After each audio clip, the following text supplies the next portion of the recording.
15 বছর পর কবর খুঁড়ে মিলল অক্ষত মরদেহ। এমনকি কাফনের কাপড়েও লাগেনি সামান্য দাগ। এ নিয়ে চাঞ্চল্যের সৃষ্টি হয়েছে পুরো এলাকায়। 2010 সালে 121 বছর বয়সে মারা যান আব্দুস সামাদ।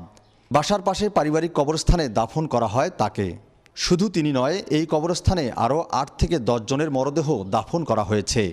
অথচ বাকি মরদেহগুলোর কোনো চিহ্ন না পাওয়া গেলেও অক্ষত পাওয়া যায় আব্দুস সামাদের মরদেহ। মাঠে বাস টাস নাই, কিচ্ছু নাই, শুধুমাত্র মাটি আর মাটি।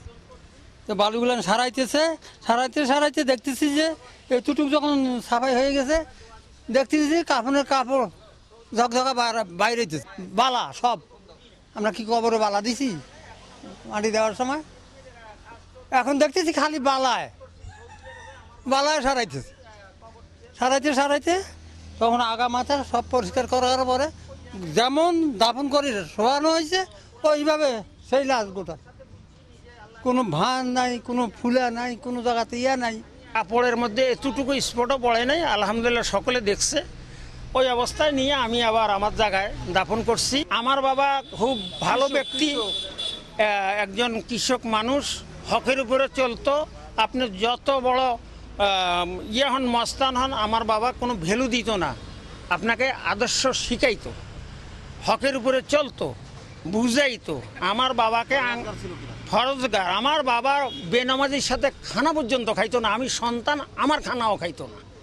আমার নানার অবস্থা অক্ষত অবস্থায় আছিল আলহামদুলিল্লাহ। আর বাকি যারা ছিল, যেমন আমার বাবা ছিল, আমার নানি ছিল, আমার ভাই ছিল, বোন ছিল, এখানে তাদের কোনো কিছু পাওয়া যায় না। হাড়াড্ডি টুকটাক পাওয়া গেছে, ওগুলো আমরা অল্টার করে দিছি। মৃত্যুর 15 বছর পরে অক্ষত মরদেহ দেখে আপ্লুত স্বজনরা। তারা বলছেন, এতদিন পরে আবারও তাকে দেখার সুযোগ মিলবে, কল্পনাতীত ছিল বিষয়টি।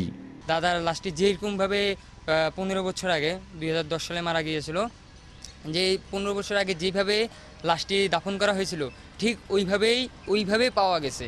কিবলামুখী হয়ে যে দাফন করা হয়, ওই কিবলামুখী হয়ে পাওয়া গেছিল, একেবারে অক্ষত। আল্লাহ তালার কাছে লাখো কোটি শুকরিয়া। আল্লাহ তালা যে এইভাবে আমার দাদাকে হেফাজত করে রাখছে, আল্লাহর কাছে লাখো কোটি শুকরিয়া। আমাদের যে সৌভাগ্য হয়েছে আমার দাদাকে আরেকবার দেখার, 15 বছর পর দেখতে পাবো, এইভাবে কখনোই কল্পনা হয়নি। আমার দাদা অনেক আগে ইমানদার মানুষ ছিল, তাবলিগে যাইতো, জামাতে যাইতো, নামাজ 5 ওয়াক্ত পড়তো। সেই হিসাবে বুঝি যে এখন উনি হয়তো ওই আমলের কারণে, তার ওই আমলের উসিলায় তিনি এখন হয়তো জান্নাতবাসী হয়েছে বা হবে। ইসলামিক চিন্তাবিদদের মতে হাদিসে বর্ণিত আছে, ধর্মভীরু মানুষের দেহ ভক্ষণ করবে না মাটি। 15 বছরেও আব্দুস সামাদের মরদেহ যেহেতু অক্ষত আছে, তাই বলা যায় তিনি আল্লাহর সন্তুষ্টি অর্জন করেছেন।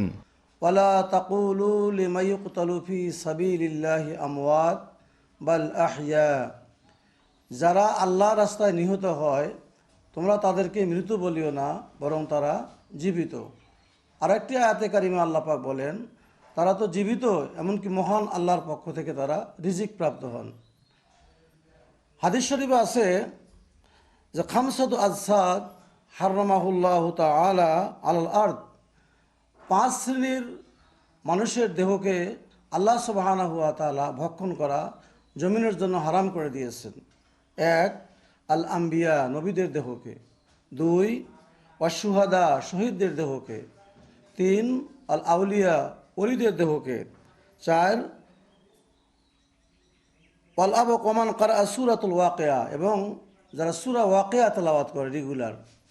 সুতরাং আমরা বিভিন্ন কবরস্থানে এরকম অখ্যাত মৃতদেহ যে পাই, এগুলোর ক্ষেত্রে অবশ্যই তারা আল্লাহ পাকের খাস বান্দা, আল্লাহর ওলি, এবং তাদের আমল আখলাকের মর্যাদার কারণেই আল্লাহ সুবহানাহু ওয়া তাআলার বিধিবদ্ধ নিয়ম অনুযায়ী জমিনকে, তাদের দেহকে ভক্ষণ করা হারাম করে দিয়েছেন।